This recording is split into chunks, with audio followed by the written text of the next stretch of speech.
नमस्कार दोस्तों, स्वागत है आप सभी का श्रावण मास महात्म्य के 14वें अध्याय में। ओम नमः शिवाय।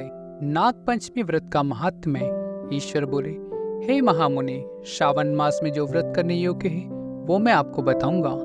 आप उसे ध्यान से सुनिए। चतुर्थी तिथि को एक बार भोजन करें और पंचमी को नक्त भोजन करें। स्वर्ण, चांदी, काष्ठ अथवा मिट्टी का 5 फणों वाला सुंदर नाग बनाकर पंचमी के दिन उस नाग की भक्तिपूर्वक पूजा करनी चाहिए।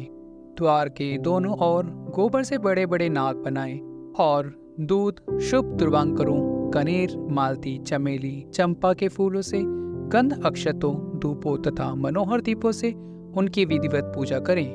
उसके बाद ब्राह्मण को घृत, मोदक तथा खीर का भोजन कराएं।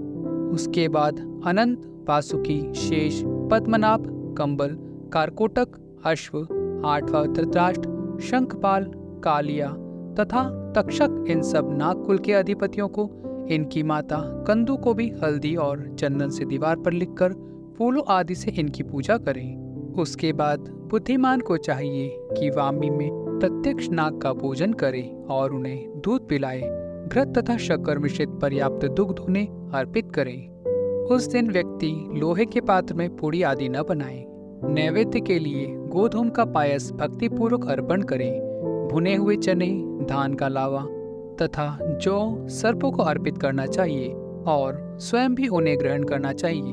बच्चों को भी यही खिलाना चाहिए, इससे उनके दांत मजबूत होते हैं। सांप की बाम्बी के पास श्रृंगार युक्त स्त्रियों को गायन तथा वादन करना चाहिए और इस दिन को उत्सव की तरह मनाना चाहिए। इस विधि से व्रत करने पर सर्प से कभी भी भय नहीं होता है। हे विप्र, मैं लोगों के हित की कामना से आपसे कुछ और भी कहूंगा। हे महामुनि, आप उसे सुनिए। हे वत्स, नाग के द्वारा डसा गया मनुष्य मरने के बाद अधोगति को प्राप्त होता है और अधोगति में पहुंचकर वह तामसी सर्प बनता है।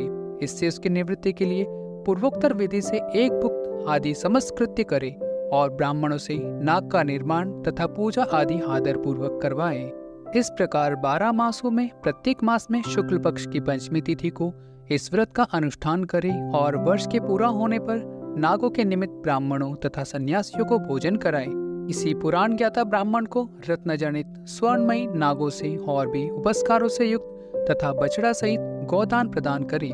दान के समय सर्वव्यापी, सर्वगामी, सब कुछ प्रदान करने वाले अनंत नारायण का स्मरण करते हुए कुछ यह कहना चाहिए। हे गोविंद, मेरे कुल में अगर कोई व्यक्ति सर्पदंश से अधोगति को प्राप्त हुए हैं और वे मेरे द्वारा किए गए व्रत तथा दान से मुक्त हो जाएं, ऐसा उच्चारण करके अक्षय युक्त तथा श्वेत चंदन मिश्रित जल वासुदेव के समक्ष भक्ति पूर्वक जल में छोड़ दें। हे मुनि सत्तम, इस विधि से व्रत के करने पर उसके कुल में जो भी लोग सर्प के काटने से भविष्य में मृत्यु को प्राप्त होंगे या पूर्व में अधोगति को प्राप्त हो चुके हैं, वे सब स्वर्ग गति को प्राप्त करेंगे। साथ ही हे कुलनंदन, इस विधि से व्रत करने वाला अपने सभी वंशजों का उद्धार करके अप्सराओं के द्वारा सेवित होता है, शिव सानिध्य प्राप्त करता है और जो मनुष्य वित्तशाट्य से रहित होता है वही इस व्रत का संपूर्ण फल प्राप्त करता है। जो लोग शुक्ल पक्ष की सभी पंचमी तिथियों में नक्त व्रत करके भक्ति संपन्न होकर पुष्प आदि उपहारों से सौभाग्यशाली नागों का पूजन करते हैं, उनके घरों में मणियों की किरणों से विभूषित अंगों वाले सर्प उन्हें उभय प्रदान करते हैं और उनके ऊपर प्रसन्न रहते हैं। जो ब्राह्मण ग्रहदान का प्रतिग्रह करते हैं वे भी घोर यातना भोगकर अंत में सर्प योनि को प्राप्त होते हैं। हे मुनि सत्तम, जो कोई भी मनुष्य नाग हत्या के कारण इस लोक में मृत संतान वाले अथवा पुत्रहीन होते हैं और वे भी कोई मनुष्य स्त्रियों के प्रति कर्पण्य के कारण सर्प योनि में जाते हैं, कुछ लोग धरोहर रखकर उसे स्वयं ग्रहण कर लेते हैं अथवा मिथ्या भाषण के कारण सर्प होते हैं अथवा अन्य कारणों से भी जो मनुष्य सर्प योनि में जाते हैं, उन सभी के प्रायश्चित के लिए यह उत्तम उपाय कहा गया है।